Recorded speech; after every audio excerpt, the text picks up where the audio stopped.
What's up, guys? I'm Chris Spags here, back with another Four Corners video for today's 12-game NBA slate, courtesy of Osmo.com. And with that dozen games, there's going to be a lot of options to choose from today, so give me some support, like this video right now, and here's a fun one. Comment one player who you're going to have on a roster tonight, or you may have on a roster tonight, who you have never even heard of before today. Dusty Hannahs for the Grizzlies, I'm looking at you, but really any of these players out there, think about it, tell me a player who you don't know who you're going to have on the lineup tonight, leave it in the comments down below, and of course, please like the video. The first corner I'm going to hit on this game with the Sixers visiting the Hawks. This one is a 238-point combined total, which is a slate high, and it represents a 5.9-point boost for Philly and a 4.1-point boost for Atlanta. Trae Young had 58.5 fantasy points the last time that he played Philly. The matchup is still about the same, might even be a little bit better without Joel Embiid out there. Trae Young getting the usage, getting the opportunity, getting the assist upside, so I really don't have an issue with Trae Young today, and I think he's actually going to go a little bit under-owned relative to what his potential for the slate is. John Collins is expected back today after resting yesterday, and it's a good spot for him. He's been really good without Dwayne Dedmon on the floor. He had 23 points and 12 rebounds that first game without Dedmon,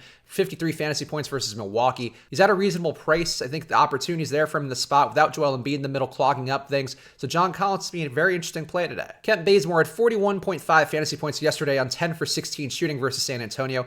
I don't think he's going to see that same opportunity again with Collins expected back out there today. I also think that it could be a spot where we see things pivot back to Justin Anderson. This is a revenge spot for Justin Anderson, and even though that doesn't matter, Anderson got more minutes than Bazemore, and he can get some shots up, can do some rebounding things as well. So I like having a little bit of even exposure to both Bazemore and Anderson if we are going to go that direction. Alex Len feels secure here, but without a noteworthy big on the other side, there is a chance the Hawks could go small. I still want to have some Len exposure. The upside is there for him, especially going against Jonah Bolden, but if he does get played off the floor, it wouldn't be a surprise. And there also is Deonta Davis lurking as a punt behind him, so there are some ways that Len could go south, so if he's a chalky play, maybe mitigate your risk a bit, but otherwise, Alex Len looks pretty good to me. Ben Simmons has been over 52 fantasy points in his 3 games versus Atlanta this year. Without Joel Embiid, it's another good spot for him. Without Jimmy Butler, it could be even better. Butler's currently day-to-day. He's questionable right now. There's a chance he gets ruled in later, but for now, Simmons looks really good, and I think if Butler's in, I still don't mind having a good amount of Ben Simmons. Tobias Harris and JJ Redick would both look better if Jimmy Butler is out again today. If he's in, I think they're still playable. Tobias Harris getting at least 19 shots in the 2 games since Joel Embiid went out.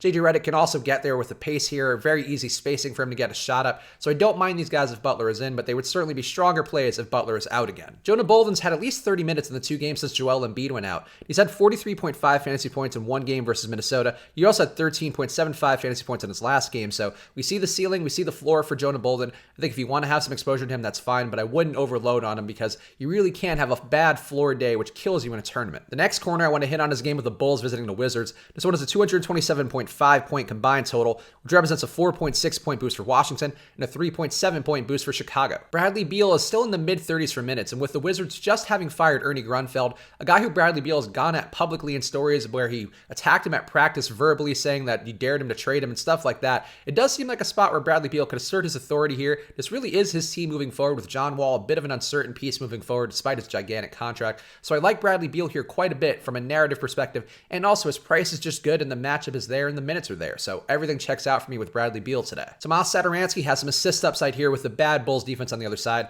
The risk to me, though, is that Bradley Beal does dominate the ball more today. I think I would play Tomas Satoransky, but only in lineups without Bradley Beal. Thomas Bryant has had 2 out of his last 3 games were 49 fantasy points, so I don't mind paying his rising price right now. He's in a good spot here. The opportunity is there. The role is there. His role seems secure, so Thomas Bryant actually could be an interesting play and not much ownership given the fact that he's been so good recently. Bobby Portis has had some big days recently, but in general, he seems like he can lose minutes to Jabari Parker. I prefer Parker out of the 2, but Portis can spike an upside day, so I don't mind going to Portis. He's going to be lower owned because of the fact that he does lose those minutes, but really there is some risk attached to him where there doesn't seem as much attached to Jabari Parker. Jordan McRae and Troy Brown are both interesting value-ish guys. Troy Brown's role a lot more secure, but both these guys have been doing it on a per-minute basis. I think they're okay in lineups in which this game is being played as though it's a blowout, maybe lineups without Bradley Beal. That stuff makes sense to me in a spot where you can go to McRae and Brown and not feel too bad about it. Walt Lemon was a slight disappointment as a very chalky play the other day, but he still got 7x value at the minimum price, and the opportunity was there for him to do even more. The spot versus the Wizards could be good. Walt Lemon has a 27.6% assist rate so far. The Wizards are allowing a ton of assists,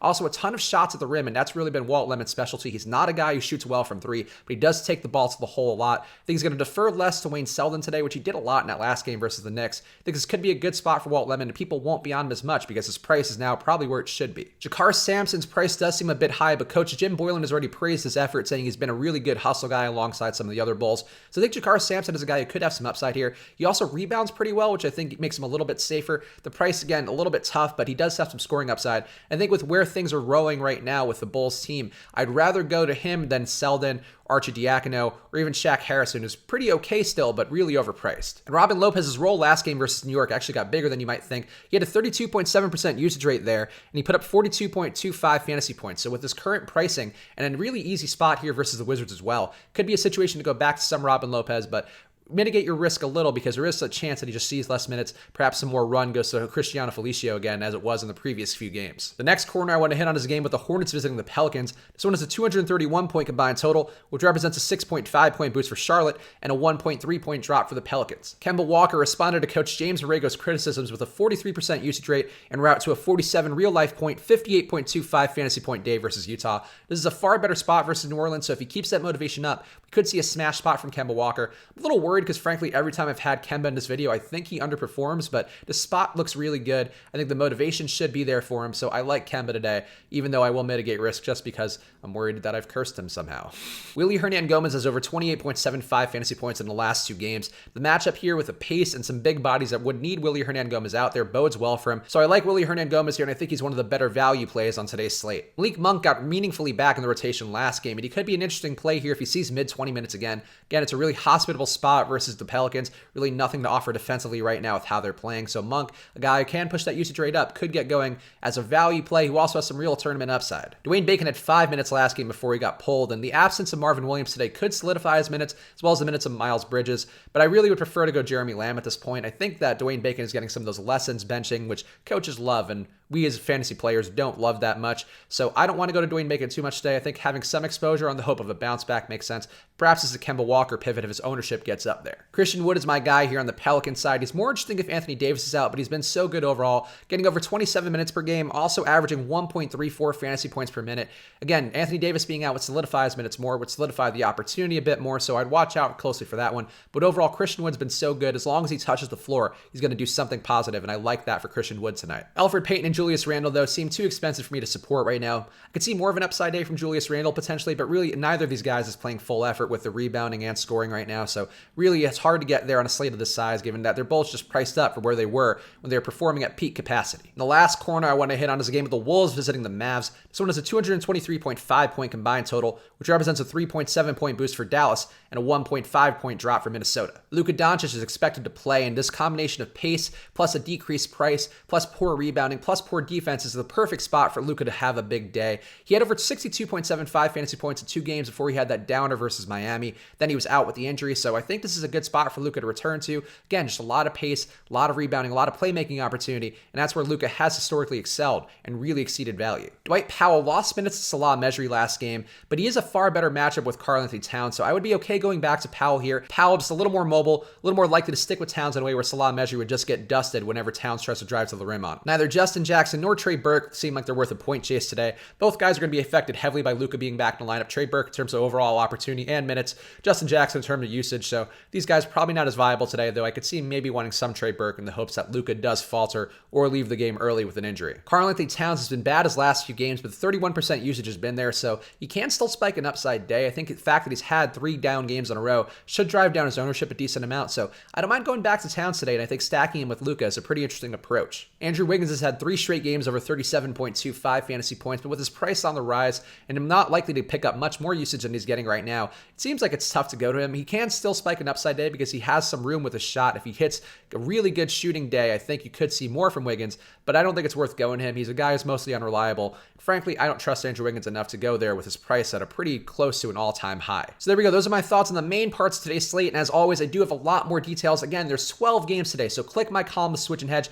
down in the description below. And as I mentioned in the beginning of the video, like this video right now and leave a comment down below telling me which guy you may have on your roster tonight who you haven't even heard of before, a guy whose name sounds like it was generated by NBA 2K. If you have that guy in your lineups or you're even considering him, leave him in the comments down below. Let's get some silly names in the mix. And as always, you can use the promo code SwitchAndHedge to get half off your first month at Awesemo.com. All the ownership projections and rankings for NBA, those will be going throughout the playoffs, so check those out. Get in there now if you want. You can also get an all-access pass, so you get NBA and MLB access, all the content you want there. PGA NASCAR, we have every sport for you. So use that promo code Switch and Hedge right now and get half off your first month. And if you want, go follow me on Twitter and Instagram at Chris Spags. And I'll be back again tomorrow for another Four Corners video on a hopefully much shorter NBA slate. So good luck.